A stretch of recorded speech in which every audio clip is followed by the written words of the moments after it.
Hello everyone, how are you doing? This is MD Tech here with another quick tutorial. Today I'm going to be doing a tutorial on how to help repair and remedy a memory leak on your Windows 10 computer. So whenever you run a program in general terms, it will require processing power or RAM or memory in order to run its operations. After a program is done and you want to close out of it, what it's supposed to do is release whatever memory allocation it's been given back to the system so that if you open up another program, it'll be able to access the RAM. But when you have a memory leak, you will not have any RAM or memory that's freed up. Or if you do, it will not be 100% and you're going to continuously have high RAM or memory usage. So in this tutorial, I'm going to be showing how to hopefully free up some memory. So while this also can be affected by software aging, meaning older software is more likely to be prone to these type of errors as Windows becomes newer and installs new updates, hopefully this tutorial will fix most of your guys' problems. So we're going to first head over to regedit. So I'm going to just go onto our start menu. I'm going to type in regedit. Now I'm going to right click on it, and then I'm going to left click on run as administrator.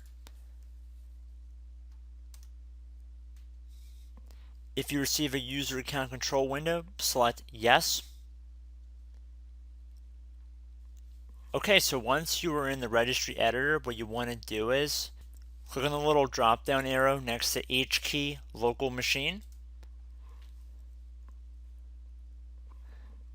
Then you want to left click on the little drop down arrow next to system. Then you want to left click on the little arrow next to control set 001. I'm going to expand this window a little bit so we can see our path a little bit better. Then you want to left click on the little drop down arrow next to services. Then you want to scroll down this list until you get to NDU.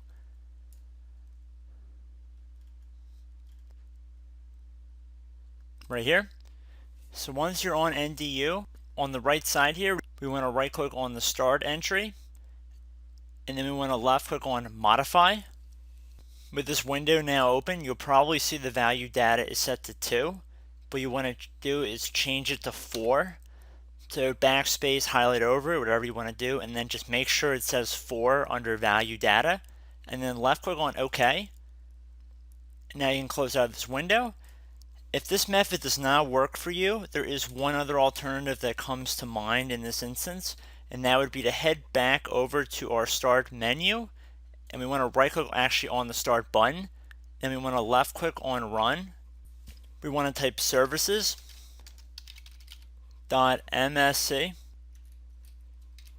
and then click on enter. With the services window open, what we want to do is head down until we find superfetch. So I'm just going to keep scrolling down here. And if we read the description of it, it says maintains and improves system performance over time. If the first method does not work for you and your memory usage is not decreased, what I recommend doing is right click on the service, left click on stop,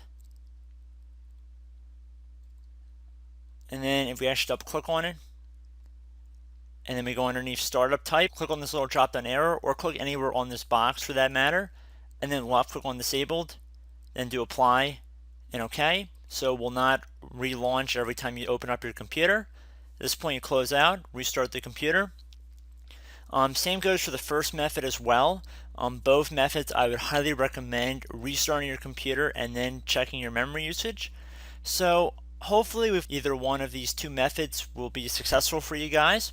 So I hope you enjoyed the video and I will see you in the next tutorial. Goodbye.